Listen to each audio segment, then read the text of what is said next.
Nama lengkap Ibnu Hazm adalah Ali bin Ahmad bin Said bin Hazm bin Ghalib bin Saleh bin Abu Sufyan bin Yazid. Dan dalam berbagai karangan dari Ibnu Hazm, beliau dikenal dengan nama Abu Muhammad. Namun di kalangan masyarakat luas, beliau lebih populer dengan nama Ibnu Hazm. Ibnu Hazm dilahirkan di sebelah timur Cordova pada hari Rabu pagi menjelang terbit matahari pada akhir bulan Ramadan tahun 384 Hijriah atau 7 November 994 Masehi. Tidak ada perselisihan ulama atau ahli sejarah mengenai tempat dan tanggal lahirnya, karena pada saat lahirnya Ibnu Hazm, peradaban di Eropa atau di umat Islam Spanyol saat itu sudah maju, sehingga kelahiran yang sekilas tampak remeh pun tidak luput dari perhatian atau pencatatan sipil. Keluarga Ibnu Hazm memiliki peran yang penting dalam pendirian Daulah Bani Umayyah di Spanyol, di mana Khalaf sebagai kakeknya pernah menyertai keluarga Bani Umayyah sewaktu pertama kali datang ke Spanyol. Bahkan ayahnya sendiri pernah menduduki posisi penting menjadi menteri pada masa pemerintahan Al-Mansur dan Al-Muzaffar. Dengan latar belakang historis politis yang seperti itu, jelas bahwa Ibnu Hazm berasal dari keluarga elit yang terhormat, dan wajar jika Ibnu Hazm memiliki ikatan batin dan fanatisme yang begitu kuat kepada keluarga Umayyah. Ibnu Hazm wafat di kampung halamannya pada tanggal 28 Sya'ban 456 Hijriah atau yang bertepatan dengan 15 Agustus 1064 Masehi dalam usia 70 tahun. Karena Ibnu Hazm adalah seorang cendekiawan muslim yang terkenal sebagai ahli fikih, teologi, sejarah, dan sastrawan, maka beliau memiliki banyak pemikiran dan karya-karya.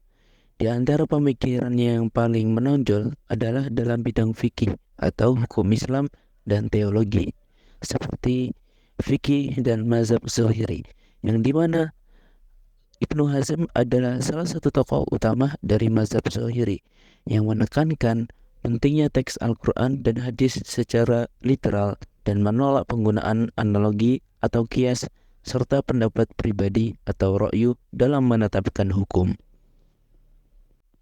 Kemudian dalam bidang teologi dan kritisisme terhadap filsafat, beliau menyatakan bahwa filsafat Yunani dan teologi spekulatif atau ilmu kalam banyak menganut konsep yang tidak sesuai dengan ajaran Islam dan lebih banyak menghasilkan kebingungan daripada penjelasan yang jelas.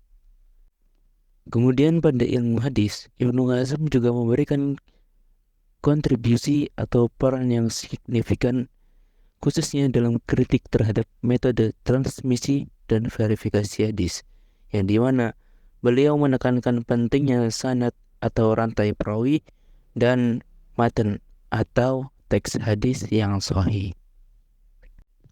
Ibnu Hazm juga berperan dalam perkembangan hukum Islam, yang dimana melalui kontribusi dalam mazhab Zuhriyah, beliau dapat berperan dalam perkembangan hukum Islam. Di antara peran-peran Ibnu Hazm dalam perkembangan hukum Islam, seperti beliau menulis banyak karya tentang hukum Islam yang masih menjadi rujukan hingga kini. Karya-karyanya mencakup berbagai aspek fikih, termasuk hukum ibadah, muamalah, pernikahan, dan warisan. Selain itu, beliau juga berperan dalam pemikiran rasional dalam hukum Islam.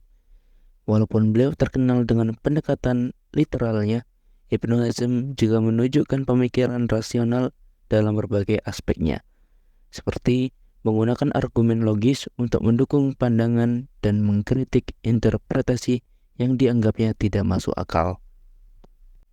Di antara karya-karya Ibnu Hazm yang bisa kita temui, seperti Al-Ilmu fi Usulil Ahkam, ilmu-ilmu dalam dasar-dasar hukum. Kemudian al-usulu wal furu', pokok-pokok agama dan cabangnya. Kemudian al-asma' as-sahabah war-ruwah, nama-nama para sahabat dan para perawi. Kemudian asma al-khulafah al-mahdiyyin wa al-imma umara al-mu'minin, nama-nama para khalifah dan para pemimpin umat Islam. Kemudian di antara karya-karya dari Imam Ibnu Hazm yang sudah tidak bisa kita temui seperti Al-Ijma' wa Masailu al-Abwab al-Fiqh, problematika ijma' dalam fikih. Kemudian Akhlaq an-Nafs, akhlak jiwa, dan kemudian Bayan al-Fasahah wal Balaghah, yaitu tentang kefasihan dan keindahan bahasa.